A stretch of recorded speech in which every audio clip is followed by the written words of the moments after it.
Proving that the old E is not a bit. Like, I legitimately enjoy the old E in my home when it's available to me.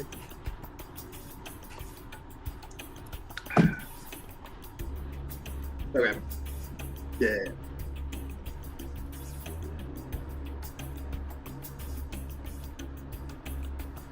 Somebody commenting on Carapaz today already, like from when I first was like logging in.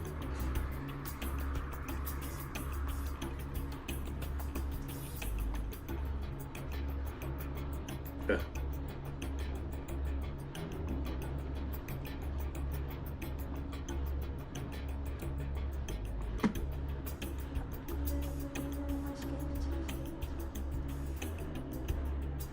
Huh.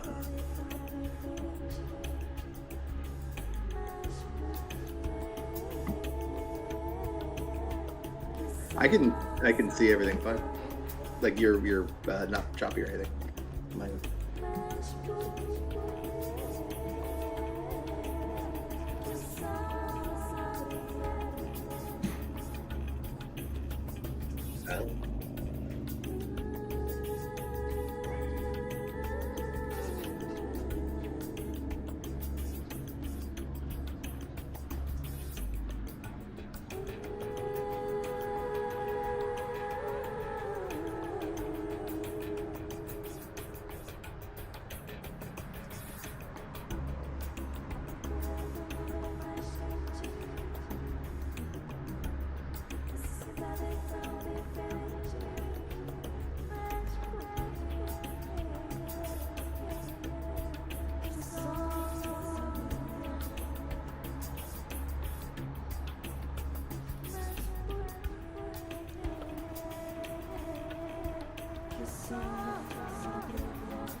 Oh, and it's frozen, but they could hear me. Everyone could hear me? Let me fix my camera real quick. Oh, that didn't even work. What happened here? Is this on? It's on. It's hot.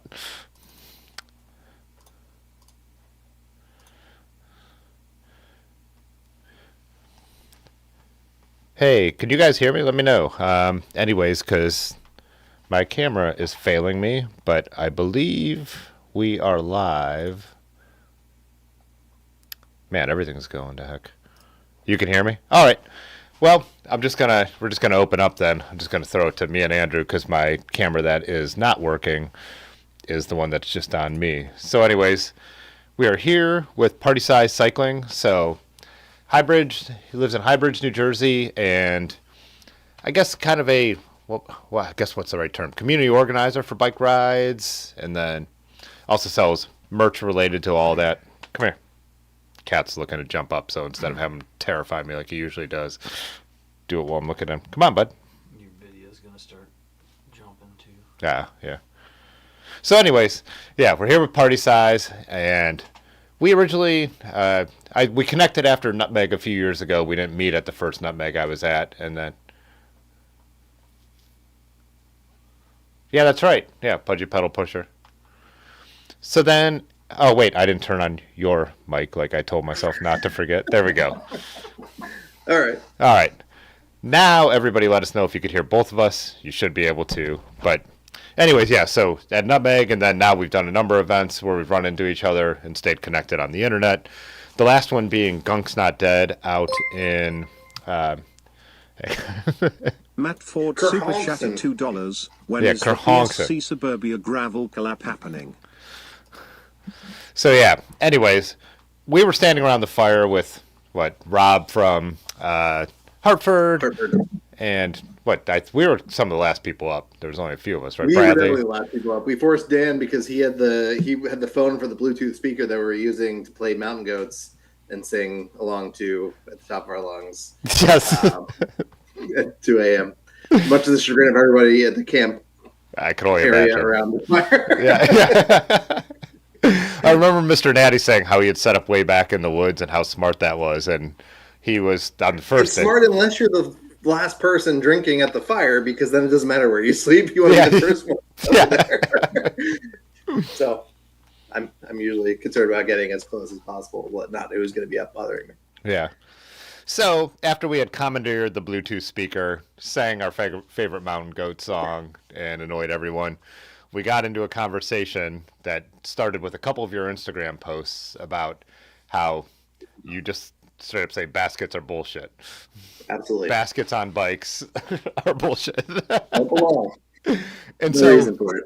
pretty much nobody on the planet or in bicycling agrees with you, right? So that's my opinion. I don't, well, see, because you're on the other side of the arguments. Those are the DMs you're getting. I've been getting DMs all day like, yeah, fuck baskets. So Oh, okay, yeah. everybody knows where I stand, so they're on my side already. When you say all day, when you say all day, you mean like 2, right? Probably. Yeah. And I got like They're 3. very So, enthusiastic. yeah. I brought this up in person to the people I was bikepacking with over the weekend, and one, funny Brad, had a basket on. So, yeah. All right, people are commenting about the mic. Is it me or is it Tim? Oh, they're saying I'm too loud, so I'll turn down mine. They said you're too quiet, so I'll turn up yours. Okay. All right. So, I could also scooch a little bit closer. I have a fancy mic too. Like, look. oh, they said I'm gonna turn on everything. I got a nice mic here. It should be working good. Yeah. They said. Well, just this. They just said you sounded good, so I shouldn't have turned you up. I Good. just need to turn myself down. So. Sounds good. 10% more already said complicated rando bags forever. We will get into that because that is going to be my solution. But wait. So first one. So I want to start with something. I'm not a person about. No lie. About 3 years ago, I made a decision because I used to Pudgy Pedal not Pusher have a became voice a in member. anything. Pudgy Pedal Pusher celebrates 51 and then months I did, and of I used to complain membership. about a lot of things. Andrew, I I used to love talk shit on a lot of baskets things almost that I don't more than like. you. Broccoli emoji. And then at some point I realized, like, emoji, I don't broccoli emoji. don't want to hot be dog the emoji. the yuck people's yum, because hey, I don't like Trek bikes, but by me talking some shit about Trek bikes, that one person that they just got into biking and they just got a Trek because that's 90% of the bike dealers in the country, right? And they just walked in their local shop and they're super excited. And I'm now the person that's going to come and like they just found this person on the internet that may look like them or may like be compatible with it. And now I just shit on the one thing that they have, right? Yeah. So like I didn't want to be that person for everyone, so I stopped doing that. I have 2 things. We'll save one of them because I think we could do another one of these. One of those is baskets. I'm going to why. I'm going to yuck your yum all day on that shit because it is. I've only had one basket bike, and it was such a terrible experience that it really just like turned me off to them permanently. It's such a terrible experience. I mean, like, this is so dramatic. Like, the amount of like, not only was it bad, but it was just like unnecessary in a way that like it transcended the badness of the experience. I don't know. We'll get into it. But that's the thing is I want to just like point out that like I don't yuck yum, and a lot of this is a character here I'm doing tonight, right? I'm going to be very confrontational and throw out a lot of. I'm also going to do a lot of JPM, a lot of jokes per minute. You got to catch up. You either got to know. I'm not going to explain it to you. But make a reference. I'm not going to explain what it is. I'm going to keep going. Like my Gatorade here, it's going to say, "Hello, my name is Distance." If you don't know what that means or what band that's from, that's your loss. Okay, listen more from Mom Dashes. But yeah, and like I'm also like you can say whatever you want in the comments. You're not going to change my mind. I'm also not going to go to Brazil, no matter how many comments. But you just said, "Show me on the Andrew where the basket touched you." But We're gonna talk all about the trauma and all that. But anyway, I just want to preface that. And I agree too. I always try to remind everyone, and it's a bummer because I can only say this stuff at the beginning of the stream. So if someone jumps in, they don't hear it. But at least for when it's up afterwards, same thing. Same thing. It's like when I make a joke about, like, I said Trek or Specialized or whatever, or like this is like the inside baseball of people who are way too nerdy about a specific topic, where we actually are like, oh, you ride a bike, awesome. But now we're talking in general to people that we believe are on the nerdy level, and so we're nerding out about very specific stuff. And even though we may be passionate about it on a bike, that I encourage you to go see for yourself how awful it is, and then come over to my side of this argument. Yeah. All right. Where do you want to start with this? Yeah, so I guess you have to start, like, I think you kind of have to start at the beginning to be like, you had an experience so bad that it's made you, like, hate every element. Yeah, Because I even messaged you and said, like, wait, I can't remember. We were talking about basket packing, and you're like, baskets. Baskets. All of them. Yeah. I don't care where you're riding with the basket. Yeah. It's awful. So my problem with the basket is it is a bad experience to use it by itself. Meaning, essentially, do you want all your belongings to be just sloshing around in a basket like a gallon of milk? Sure, go ahead. Then you can do that. And everything, I can preempt everything that you're going to, or anybody in the chat is going to tell me that is going to be a positive baskets, is going to be adding something else to this thing to fix the problem of baskets. So meaning that, shit falls through the holes in baskets. Oh, well, you need a bag. Okay, so fair enough. You need baskets are, they're going to fall into your wheel and they're not going to support the stuff and you're going to overload them and it's going to like kill you. Oh, well, you just need a rack. Well, then why not just ride with the rack with the bag? I can see two valid reasons to ever have a basket. One would be if you have a pet. That I get it. That's charming. That's adorable. You probably don't want to like cinch your dog up in a bag and close it up. Probably not good for their well-being and the breathing, etc. What about burritos? But burritos, for the record, are kind of like pets, where you could just put a burrito in your basket. Or any bag ever.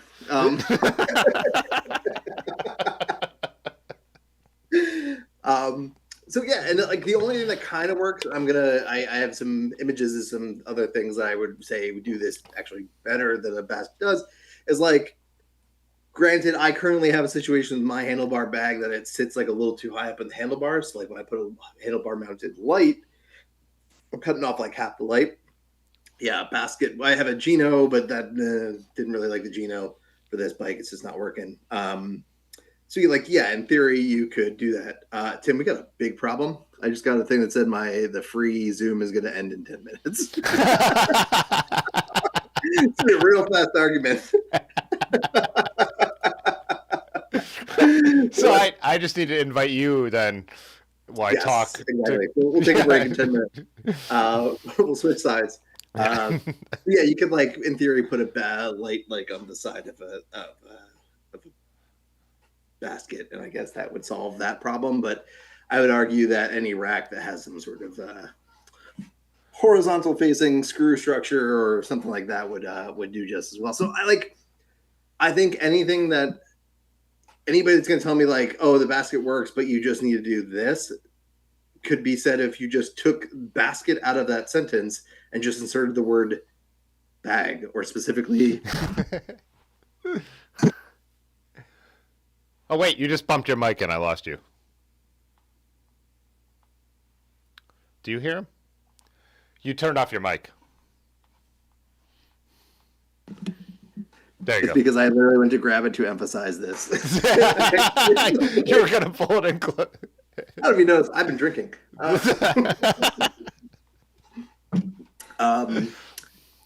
So yeah, like that's I welcome any counter arguments in the next 10 minutes. Apparently. So again, here's a counter argument that I think makes total sense. So you buy like whatever. My basket bag is one of the Roadrunner Velo Orange roll top. If I need to get the last few miles to the campsite, and say people keep bringing up pizza, but say it's just extra beers, extra stuff to get to the campsite, leftover food, we had dinner, you can like kind of not endlessly, but stack on top of a basket in a basket bag the way you can't with like a Paradise style bag or whatever. So like you can always strap stuff anywhere. I get that, but like just I'm stuff not saying to any bag replaces the function of a basket. I'm saying specifically like either a rando or just a large handlebar bag in general. What about, for example, a large Ron's chest with a bag that you feel like you could fit less firewood in? First of all, I'm not going to ride. I don't love that bag, but I'm just saying it has a very nice flap over top. And I have been able to get stuff very vertical. And I think, so like the basket, this having this much of the side makes that happen? No. What about structure? Some bikes, bags don't sit right on. So like I have to do stuff when I use my like Swift Zeitgeist on my drop bar bike. It fits really nice. I just found out this weekend on my sweep bars. But it like sometimes they like tuck way under, you open them, stuff falls out. A basket keeps everything level. So what? What you're describing is a wreck. Yeah. Again, going back to my argument that anything that you're going to say about a basket is pretty much the bag with a rack could be the same thing, could be said about it. Okay. So say your bag's on a different bike, but you have a basket and you're like literally just to grab like a valet strap or whatever to go, like I said, burrito run, whatever you're doing. Like I just went over to Earthquaker Devices today to pick up a guitar pedal to shoot. Just throwing that in the basket and be like, oh, I don't have a bag on here. But you could strap to the rack would be your argument. Or I'd be willing to bet that my Bags by Bird Goldilocks will infinitely faster be able to like switch between bikes. In fact, I do switch between bikes. So what I like to do actually, I actually don't run racks because I don't tend to carry that much stuff in mine. I'm usually like, mine is like, I have a cargo bike, right? So if I'm carrying a load, I'm bringing that, and it's an e-cargo bike. So if I'm going like places, usually like jackets, or I need something for like my kid, or I just need like something where to hold stuff, it's just not heavy. But so what I like is I have about 4 of those. I guess they're Swood now. They used to be Hout, or maybe they're Hout now. They used to be Swood. The twisted T rack that basically holds it off so it doesn't destroy your head tube. Also, it helps with that problem that you were saying where it like tucks back under. It kind of helps just like keep it so it's more vertical. I've found that usually like the Molly straps or whatever you have that would normally like go around the head tube, usually what I'll do is I'll like slide that in and then throw the VLA straps over and get that pretty solid. And that's like a 2-minute job. So what you're describing, I would use that to do that versus you already have to have the basket on the bike, because I don't think what you're proposing is that you would be, on the fly switching a basket over. No, because usually you zip tie them to a rack. Right. So now you're taking that specific bike to do that specific thing because you don't have a bag. And I would wager a 2-minute job of switching over a handlebar bag, even without a rack, is going to be a better solution there. I do like Pudgy's comment that, see, you could have put a protective basket in front of your mic. That's from when it cut out. So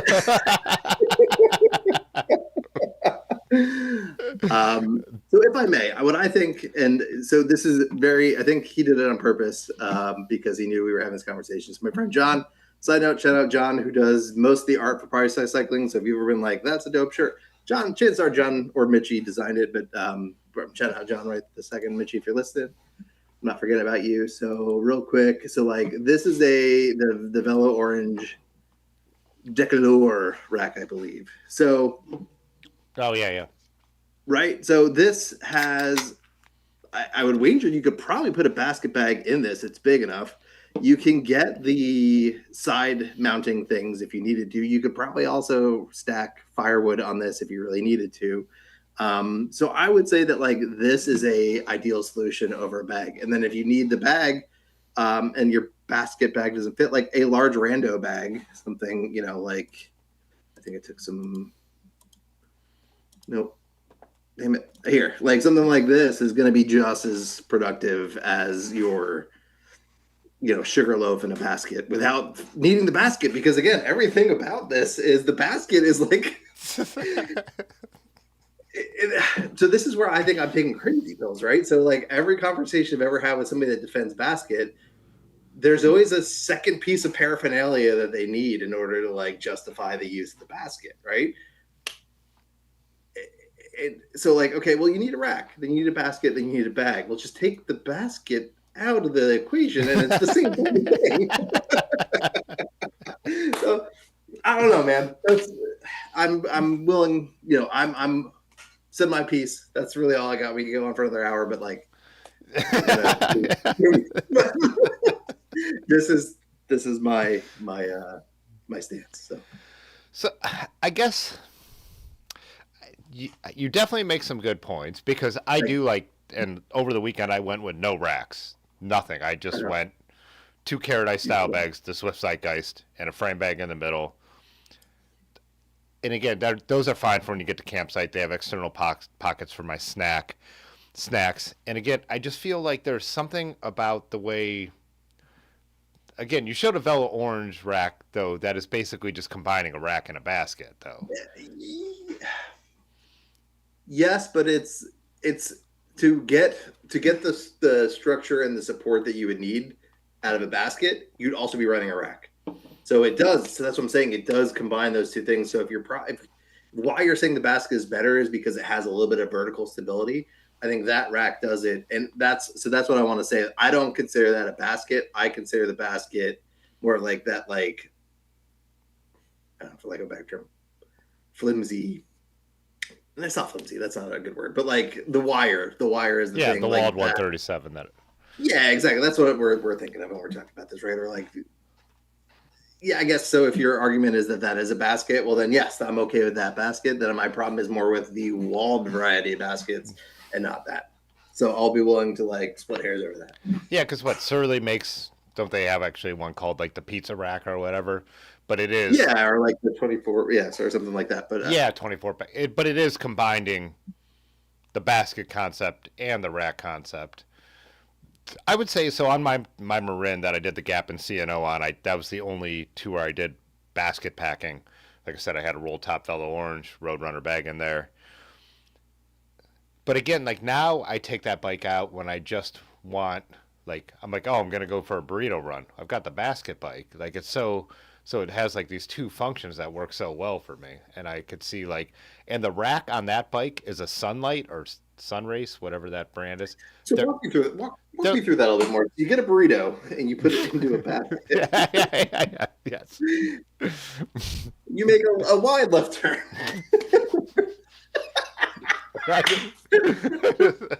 Mirror everywhere. That burrito. Yeah.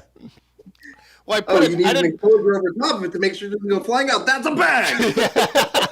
I didn't put the burrito long ways. I put the burrito sideways. It's got horizontal stability. Oh, we lost our Zoom meeting. God damn it.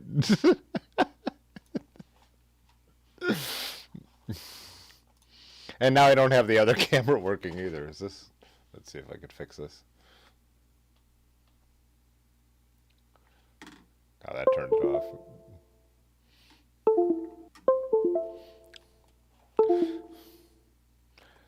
Oh, shoot. I'm still here. Really having some technical difficulties. So you still got audio? Yeah, audio's fine. No, with party size. There we go. Anyway, too spicy for basket case. Let's see if I could re-invite him. So that's what we'll do.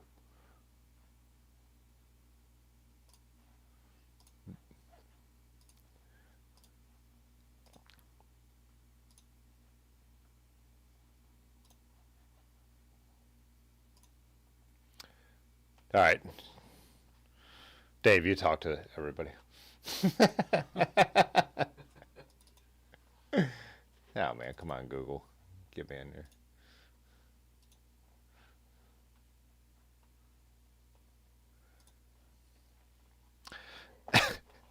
Chat's going crazy, but I've lost everything. Let's see. Can you redo it? No.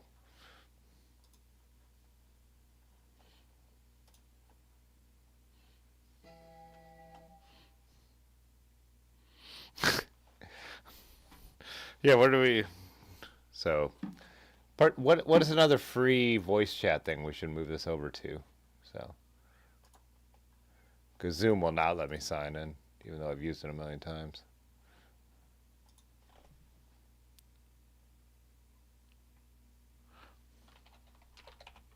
Nah.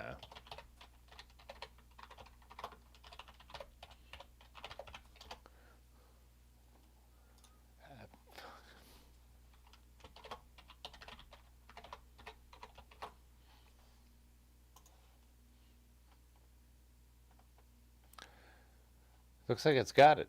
So, one-time passcode. Yeah. Did they email that to me?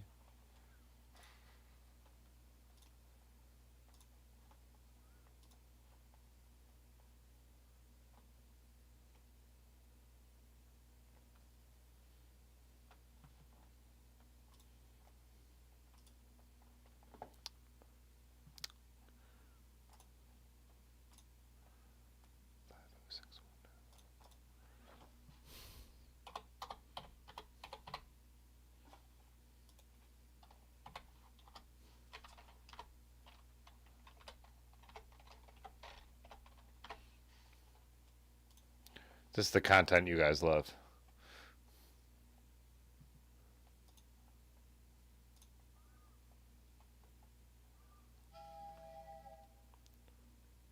All right, I'll send it.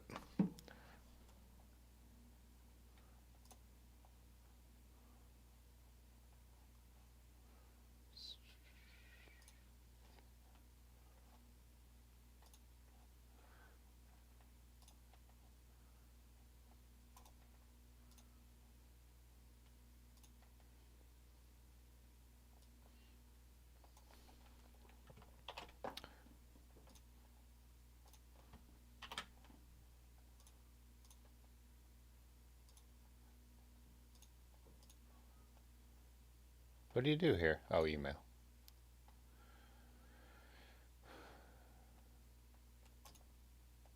They shouldn't make this easy. There we go.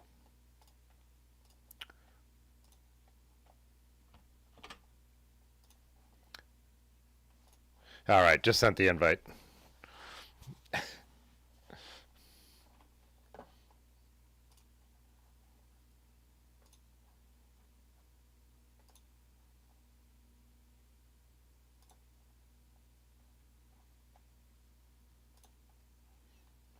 Got that working. All right. Anyway, so what do you guys think?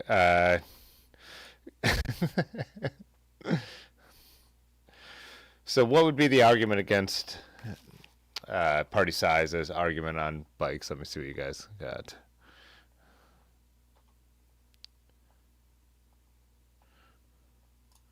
What about tacos? You're supposed to put the burrito into your mouth.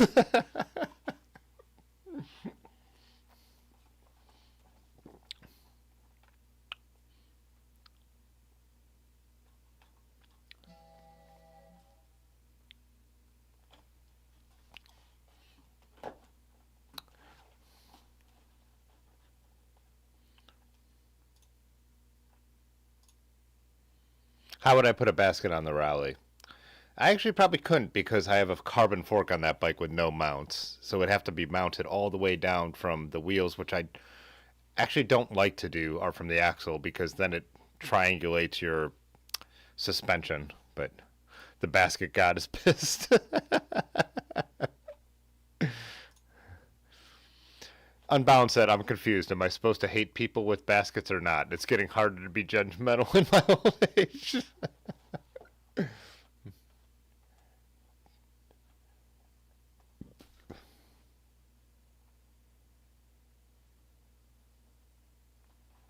Where, I think I sent you the invite. Oh, it says 2 participants. Oh, there he is. Oh, admit. I have to admit you. There we go. All right. All right. Good time for a break here. We're gonna make a new cocktail. So, shout out. Whoop. It's this damn late. Action Wheels Bike Shop. So anybody that knows Lehigh Valley, technically I don't live in Lehigh Valley. We're like adjacent. A treat, but this is like our Fago. This is like regional soda. So when we go to the grocery store, this is what you go to get. Action Wheels and their Infinite Wisdom made a friggin' water bottle. That was the thing. Came across in the grocery store the other day. Decided we're gonna do it. So I've never done this before. It might suck. We're gonna try it though. So we're gonna do a little, maybe half a little A treat. I shared your picture with your setup for this drink, and my buddy who owns Akron Coffee Roasters also owns a cocktail bar, and he said the ratio looks way off. I think he meant your bottle. Yeah, I know. We're not doing full. Yeah. Well, I've had this like little airplane bottle of Tito's for a while.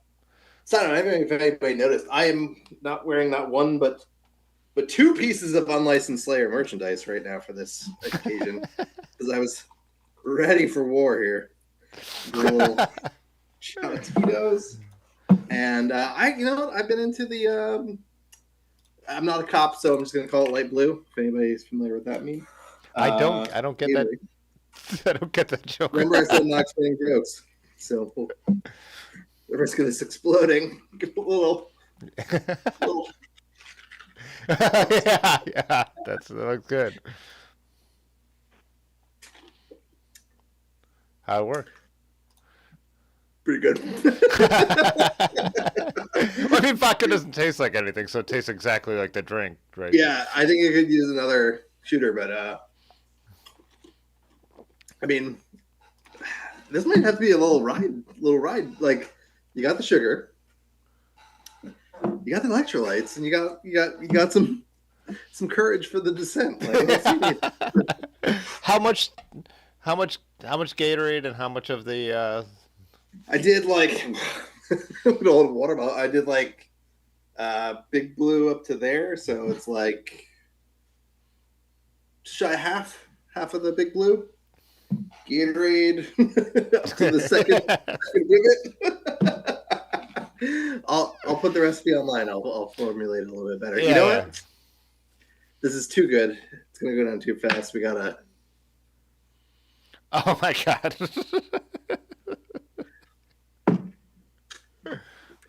And so just anybody that knows me or has been around my online personality will know that like oldie, we have an oldie rip. I talk about oldie a lot. It is not a bit. I drink oldie in the home. Fantastic malted liquor. Electrolytes, it's what plants crave. Yeah. Electrolytes, what plants crave. All right. So while I was gone, what did you all basket simps have to say about?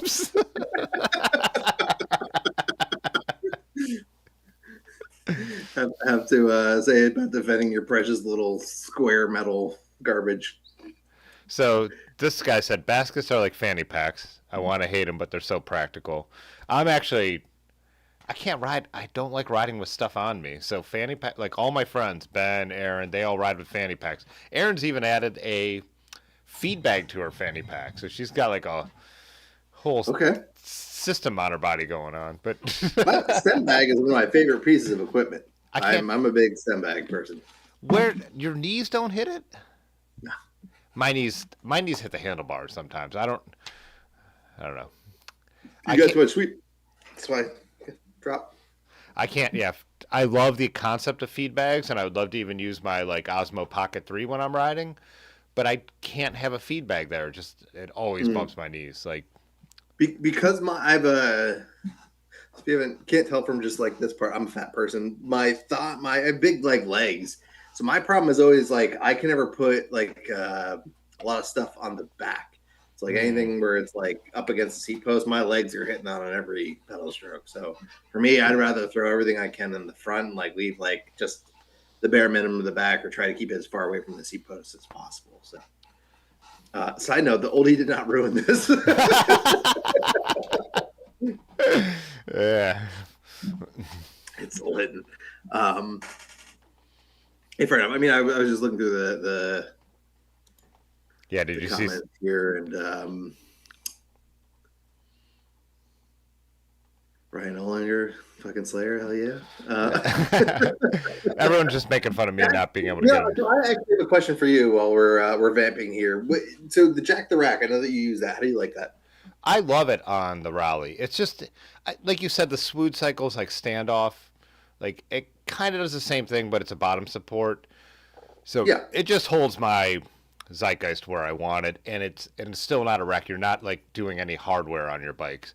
So I think Okay. like it's just the handlebar support it. So I really do like it for that reason. And then when we were in New York City and we knew we didn't want anything on our bikes, this is kind of like your basket argument again, but I was just able to strap like the few essentials I needed on it, and then when we went in somewhere, I threw them into my like musette bag and took them in with me. So it was like just the idea of having a minimalist like support, but is more than just a standoff. It can work alone if that makes any sense. Yeah, it's something I've been tempted to try, especially this bike packing season.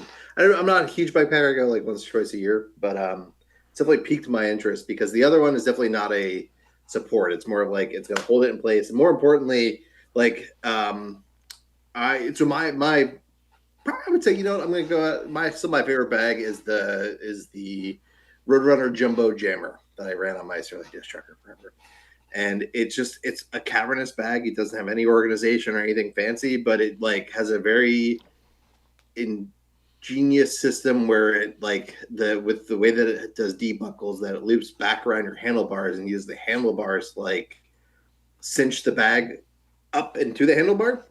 So it works both when you're incredibly loaded or when you are like just throwing like something in there, which most bigger bags, I feel like when you don't load them, get kind of like floppy and weird. Yeah. This will cinch up pretty tight because of that. And then it's basically just a roll top with then just like it clips back to those straps that you wrapped around the handlebar and back down. So that's my favorite bag, but it destroyed the head tube of that, like to the point where like you can't even tell that the head tube says the head badge says Hurley anymore, and like rubbed all over that. So really especially when I got the Wild, shout out Wild, really loving that bike.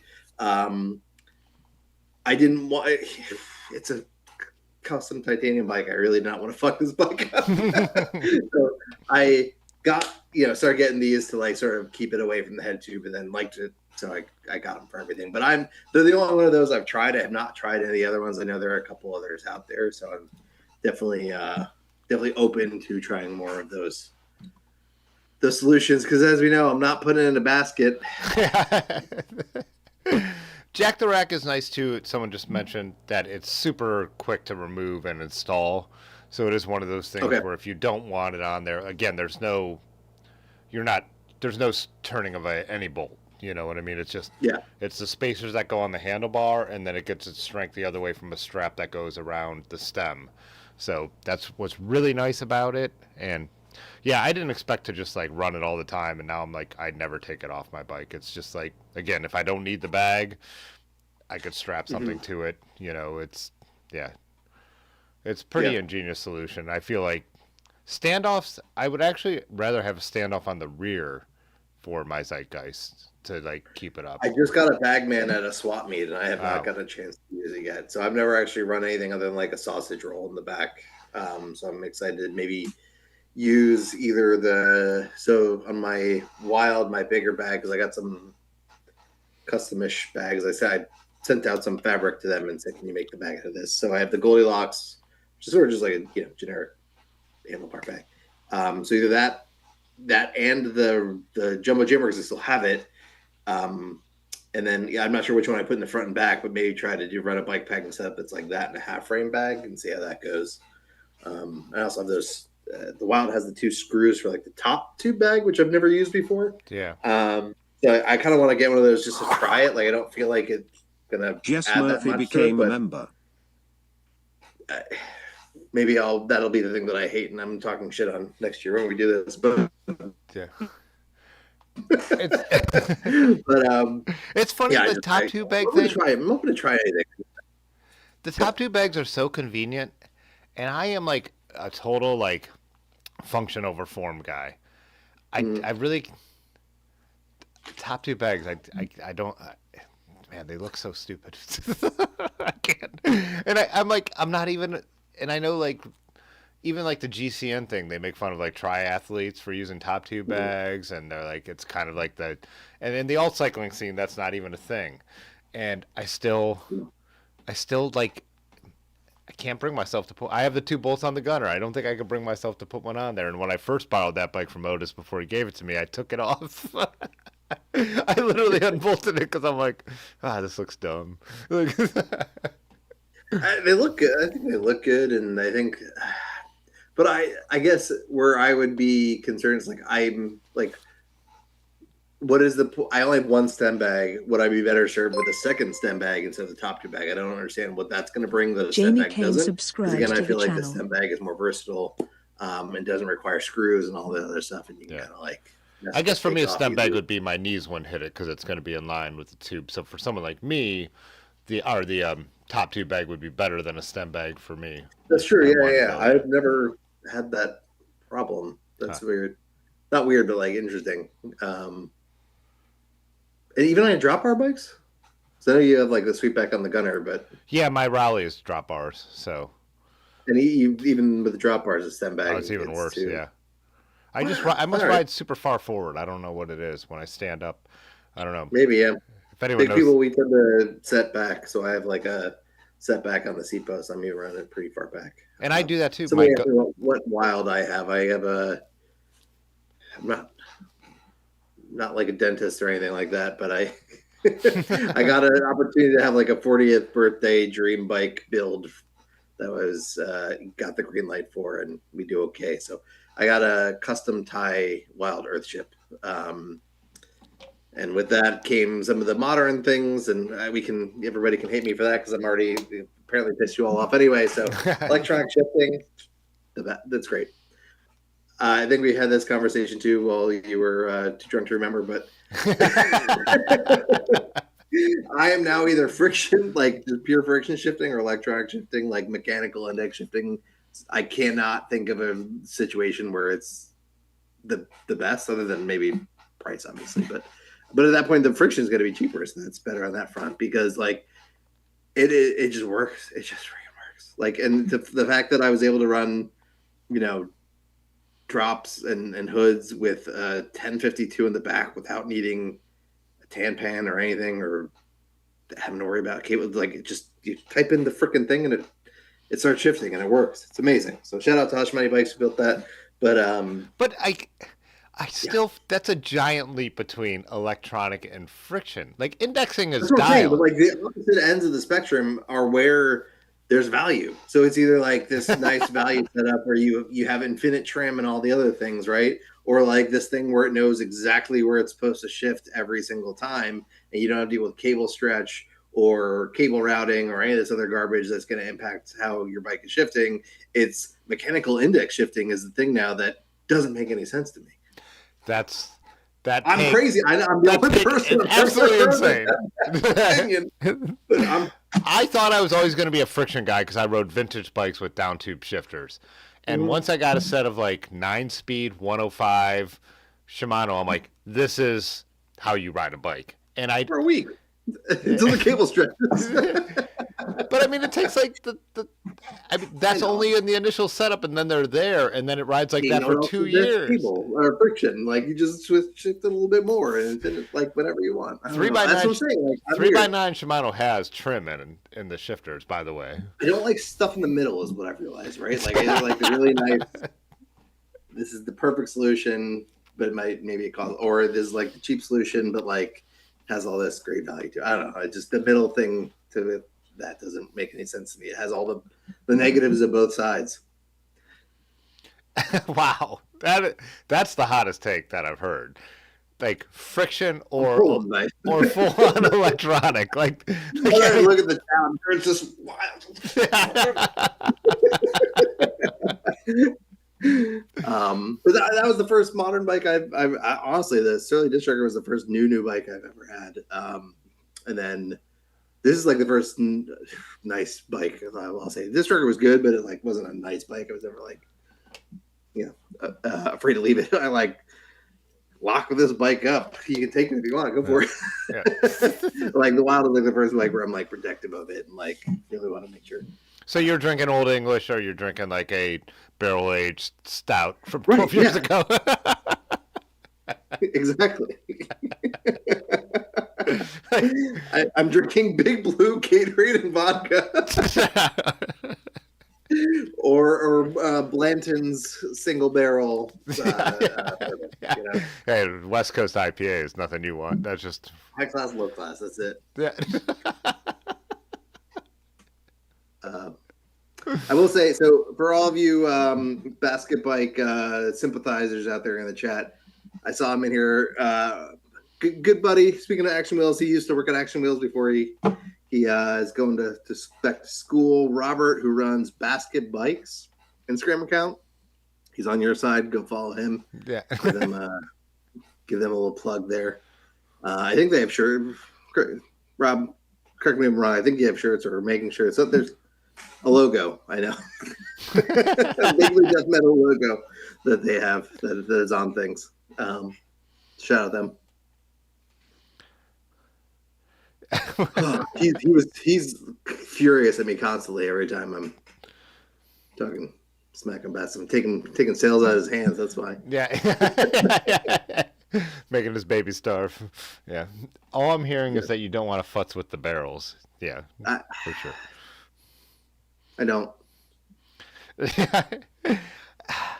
I just feel like modern indexing is so good. I mean, it's like so. Like it just works. I feel like when you say cable stretch again, that's like, it's like do you run tubeless, right? Yeah. So again, like initial setup is a little more of a pain, but once it's set up, it's benefits you in the long run.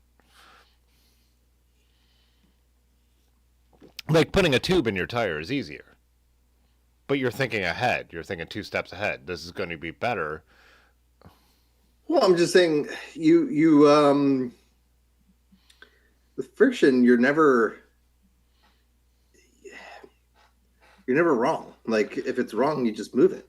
You know what I mean? Like you're never stopping to futz with a barrel adjuster. You're never like having to redo the thing. You just push a little further or a little less, like, right? Like, so I think what I've realized, what friction shifting, not friction, sorry, electronic shifting made me realize, is like, I want it to be in the exact right spot every time. And if you've never used electronic shifting, one of the things is there is a setting that you can do, which I didn't realize this was kind of cool the first time I used it. This is one of the things that sold me on it, right? Is there's a button combination you press, and then you can have what they call, I think it's micro trim. So like if you're not getting that perfect shift after it's set up, like you do this and it just moves the whole thing like slightly over like a half a 0.1 millimeter or something until it's like shifting absolutely perfectly, and then it stays there forever until you bend something or whatever, and then you can do it again until your heart's content till you get it exactly right every time. So it really eliminates that like need for guessing. I guess you could say that's a barrel just, but like I did that once because whatever the shop set it up, but I'm different weighted and different. I don't know if that matters, or different flexing it. So maybe it didn't, or maybe I dinged the derailleur off with something. But at some point I realized like it's good. It's not quite perfect. So I did that. It took 2 seconds, and then it's been perfect since. So like I said, to get to a 1052 without having to do anything weird and just like throw it on there and set it up. In fact, actually, so the other day I was trying to put on, it has a UD, this frame has a UDH the first time I dealt with that. And I messed it up, or I don't know if I messed up or it failed, but like when I was installing, Wolf Tooth makes like a gold one. Like it has like a little nub on the end of it. Everything on this bike is black and gold. So I was like, oh, maybe I'll get the gold UDH thing to like mix in with the color scheme. Did that. It broke. But so here's a cool story, right? So it broke, and I was like freaking out because like I have to ride in a half hour at this point. I'm leading. Not only I have to ride, I'm leading a ride. My other bike is not in good shape, and the other one's like I'm literally having a part. So like I'm like, what am I gonna do? I messaged a friend who I knew rode tram stuff and was like, "Hey, do you have an extra UDH?" Turns out he did. He came over, and within literally 6 minutes, we had the new UDH installed, put everything back on, and because there was no cables or anything like that to reset, it just worked. So like within 6 minutes, I was able to completely fix this problem and put everything back together and like switch it out. Kind of like what other derailleur hanger can you call up a friend and be like, "Do you have this?" And there's a chance in goddamn hell they do. I don't have anyone I'd call who has other This is the first time I've ever heard of the derailleur Yeah. hanger as well. So I know. Yeah, I feel like you just brought up like a niche of a niche, and you're acting like it's like pan. But guess what? It worked. I don't know. It worked for you in your very specific use case. Listen, every day I fall further from Ron's light. All right. Yeah. Every day I try some newfangled contraption, and guess what? It's better. So I'll be the scapegoat for all your ire and your hate on newfangled technology. But guess what? I'm out here riding good. Never mind. I don't want to badmouth somebody. There's one piece of this bike. Let's go. No. You've had some old There's English. one piece of this bike that I'm not happy with, but it's actually the lowest tech piece of it. So like, go figure. But I'll say that for a private conversation. Yeah. Anyway, I don't know. That's what else you guys got. All right, so Pudgy made a good point. You wouldn't hook a derailleur from a cable to swap the hanger. Say it again. You wouldn't unhook a derailleur from the cable to swap the hanger. You don't have to change the cables if your hanger's the only issue. Good point. Yep. I guess you know what. Pudgy is a sage. First of all, man, always level-headed. It seemed crazy because as the UDH thing broke, the derailleur literally fell off the bike, but that's because there was no cable to hold it up. yeah. It would have fallen. Crazy that 6 minutes ago, the derailleur is lying on the floor of my basement. Now the bike is working again. The thing I have to say, cabling is like my least favorite thing when I'm doing a build or like working on a bike. I'm terrible at cabling. Like I will get a build 90% of the way done and take it to a shop to have them cable it just because like it will take me 3 hours to cable brakes. So I don't want to deal with it. So for me, this solves like half of that. I still have to cable the brakes because I have mechanical on it, but like it solves half of the most of the problem for me. And I have clampers and they're pretty easy to get set up and dialed in. I would actually say that like modern, like 11-speed Shimano cabled, I think it shifts great, but it's a pain to set up. Like they wrap it around that derailleur in a weird way. You have to put a top cap on, but you go back to 9-speed or it's like setting up a friction bike. It's so simple. But I do think like modern mechanical has been overcomplicated for no reason. But I do find that I do find it works, you know. I'd be curious because I know we had a conversation, even this around another hot topic that we'll save for another time, but clipless and stuff like that. But like the not have another thing to think about, right? Mm-hmm. I feel like that if you just take the precaution of throwing an extra charged battery in like your saddle bag or whatever, like your tool rack, I feel like it completely eliminates one thing to worry about while riding.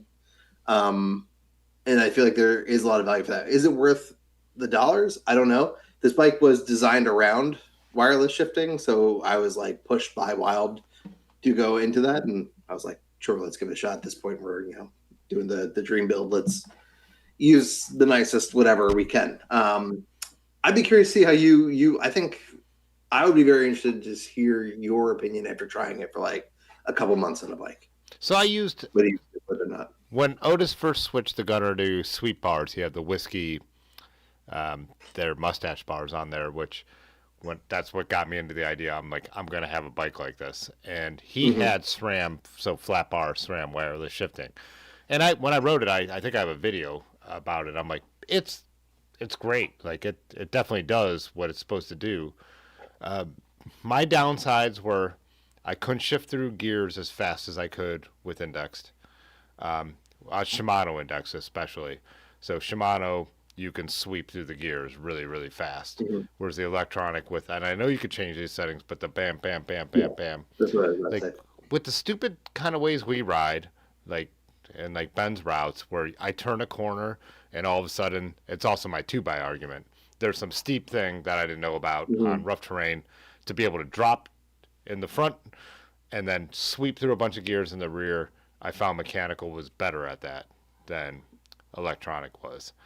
But I did I appreciate. would agree. I think that is a good example of like either that or you have to switch to the thing where like you'll accidentally do that when you're just trying to shift normally. You'll accidentally hold it too long and it'll like Yeah, through the. So I had to turn it to like a long press will just do two, which usually for me and the type of riding that's around here, we don't like randomly come across hills like that. So for me, I can see it coming. So that's usually good enough for me to like to get like yeah. pretty down far. Mechanical, you don't need to set that. You have that. It's how hard Yeah, you yeah, push. yeah. And same with friction. I found that like you can use cable tension to like depending on the bike you want. One thing I like about friction, I could adjust the cable tension in the rear for how much swing I had in the lever. So like for a bike that I was going to ride is more like roady, I would have it be like on a hair trigger. It would like shift really Yeah. quickly. And so yeah, there and again, like I know you like friction, so that's But to fine. that point, yeah, I mean, like friction, yeah, just Yeah. throw that lever as hard as you can. Go from one to the top. Like you set Yeah. those limit screws right, you have the right tightness on your friction lever, you can just throw that all the way across, which is Right. yeah. No, yeah. So again, I think it like comes down to like it's one or the other, right? But you got yeah, I get what you're saying. That's a good. I mean, nothing's gonna be perfect, but I was pleasantly surprised, and I think we had a conversation about this, and I've had a couple conversations. But like, I came into cycling. I got like started riding a bike as an adult in like 2013 again, and probably the first bike that I was using like my wife's bike that was like a size and a half too small for me. I ended up buying like a Schwinn Continental with like it was a 2x5, 10 classic 10 speed with the it didn't even have down tube shifter. It had like stem shifters. It was weird. Um, uh, so like that was my intro. So then going from that and then like learned about gravel and alt biking and all that through your Rons, your Grants, your Russes, and all that stuff. So I feel like I missed out on like the traditional modern cycling stuff, like clips and just regular ass drop bars, not super wide drop bars, and fancy shifting and stuff like that. Like I skipped all that. So I never got to see the comparison. And what I found is actually as I've gone back and now like questioning conventional cycling wisdom, there's a lot of things that I'm really glad I tried and not just listened to them blindly, because like bibs have saved my butt. Clips have really, I think, we can save this for a different conversation, but like clipping in has really helped my climbing, has actually been able to fix the problem that I was having with my sit bones, because I'm actually able to like my fitter is able to put me into the right position every time. So it's not like when I'm on flats, I'm just dancing around, moving to whatever the thing is. Like I can actually reliably get in the same position that he set me up for. Right. So like it solved a lot of problems that I had by only coming into it through that side. So I think it is really important, especially like I feel like anybody that got into cycling in the last 3 to 4 years, there's a good chance you got into it through one of those 3 people. Yeah.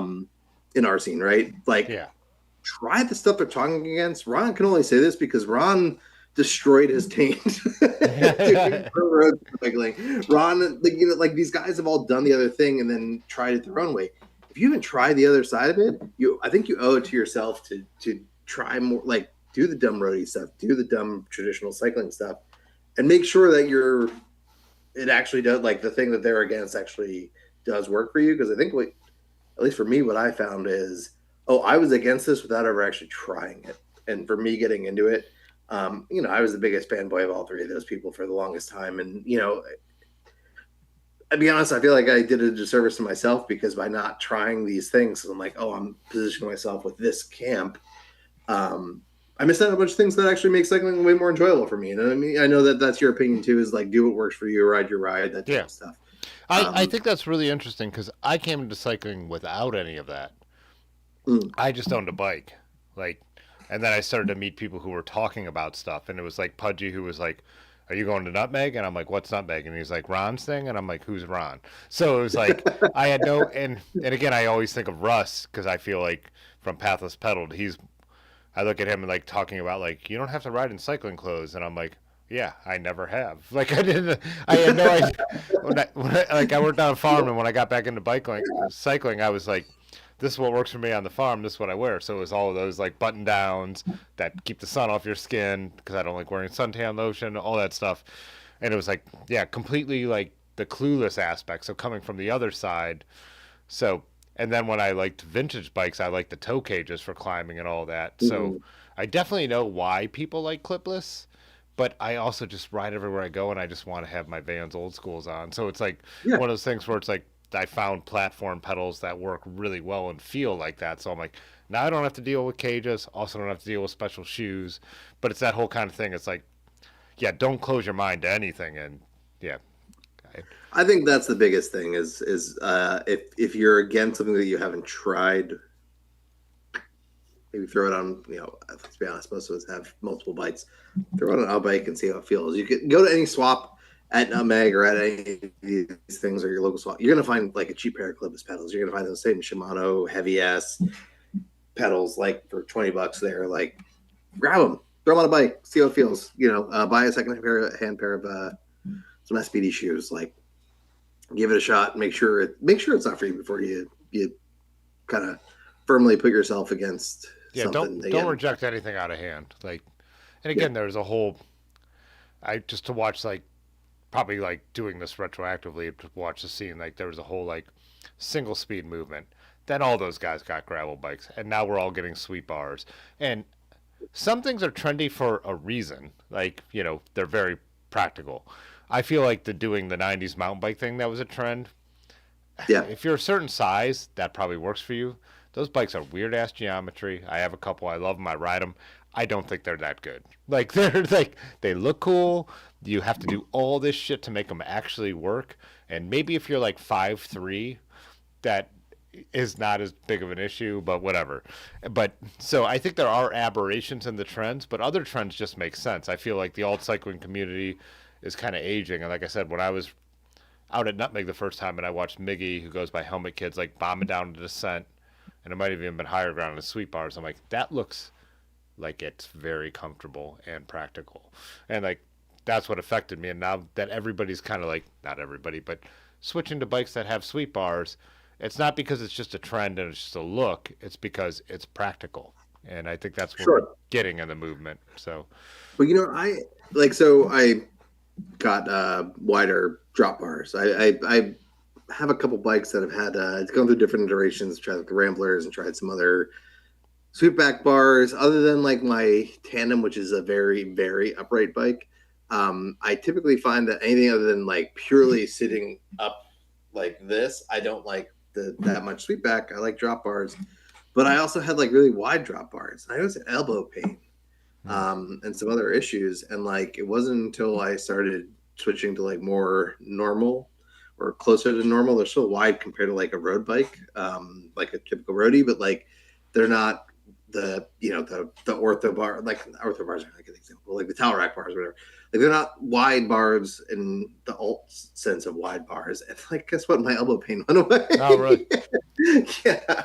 Turns out maybe that's not for everybody, or maybe that's not like, you have to be you have to build the bike around that. So just I've throwing definitely them found on. that too. I watch people ride the super wide drops, and I'm like, that doesn't look comfortable to me. I also agree. I think that the old roadie thing of like your shoulder should be the width of your drops is also outdated. It's like that. There's just not outdated. There's just no hard and fast on that. Everyone is different, and it's not just about your body size. It's just about how you're comfortable. Like Yeah. because I've gone in between, like, because I switched to these Soma bars that put my hands more straight back, but they're the same width of the Velo Orange granola bars, and I'm like, I think I might have liked the having my hands on a little more where the granola bars had them. Yeah. So I guess my point is, I'm now the enemy of alt cycling and everything. It's not what alt cycling. I felt like that's what I really don't like that much. I still identify with the ethos and the the DIY-ness of it, and I love all the people and all that stuff. But it turns out I'm way more of a conventional cyclist than I would have cared to admit a few years ago. And turns out I just a regular-ish bike is so. But it's funny then because but the ethos of alt cycling, I think, real quick before you go on to that point, is that it is whatever works for you. So I said this after like the first time I went to Nutmeg and stuff. I don't want this to become a doctrine of like whatever is I feel like it is the equipment thing. So it's like it's the idea that it's just not competitive. I like the whole pathless pedal non-competitive cycling, the Nutmeg gatherings, Hoday gatherings, like the idea that it's like people who just want to ride bikes to me is the alt cycling ethos. Like it's kind of like punk rock. To all of a sudden like define it as a musical genre is not what it's about. Like you could play any kind of music. The genre is that you're there to have fun and enjoy yourself and be cool with people and not like look down at people who aren't winning the event or like that kind of thing. So what you're saying, I think, is you are still an alt cyclist. If Russ reviews a product, though, you'll like the next Nutmeg or the next event, you'll see it all over the place. And it's like it's sort of becoming the thing of like you have a couple select people that like they have a lot of influence over what everybody buys and things like that. I think that's not good. I guess what I was saying is, in some aspects, I see where it makes sense because some things become a trend because I think maybe to the more general rider they make sense. But I definitely don't want anyone to ever like show up at one of these events and be like, "Oh, you're wearing spandex and riding a drop bar bike. You don't belong here." Like that's not the. Yeah. To me, that's not the thing. It's that it's not a race. That's kind of I think the alt cycling ethos is getting together, camping, hanging out, doing a bike ride because we all enjoy riding bikes is what alt cycling to me is. So I think part of it too is I run a competitive race now for my town. So I live in, like we talked about earlier, I live in Highbridge. I run the recreation committee. We started a criterium in our town. So I now am interfacing with a lot of people that are on that at pointy end of the spectrum and pro crit race and things like that. There are some jerks and there's some idiots and there's a large amount of those people I also see at the rec league, cyclocross, and the fun rides and doing the silly stuff too, and riding clunkers on dumb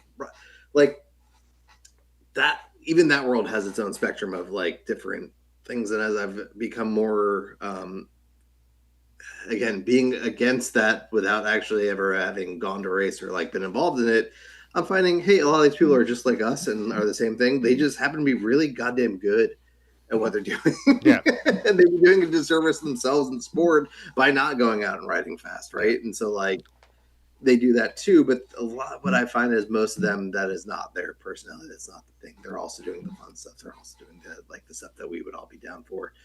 They may not be exposed to it. They may not know the same names that we know or watch the same YouTube channels, but I think what you'll find is that they're not that far off, and I think that's I don't know. It's the splintering, right? Is I feel like sometimes the alt cycling community can get a little too pushed to one side and it creates an adversarial thing with road bike riders. But I guess what I'm trying to say is out of the road bike riders, 90% of them do other things. Only 10% of them are that stereotypical road bike guy that we think of and hate. And there's jerks in alt bike. Yep. Oh, damn it. I lost a Zoom meeting. No, because that was our second free. Zoom apparently limits you now with. Oh, you're timing out. Yeah. Could you just? You're not running. What time is it? Sorry. What's that? Could you just FaceTime him? This isn't a Mac. That's what I just realized. Yeah. Well, we timed out on 2 Zoom meetings, but I think we covered a lot of ground.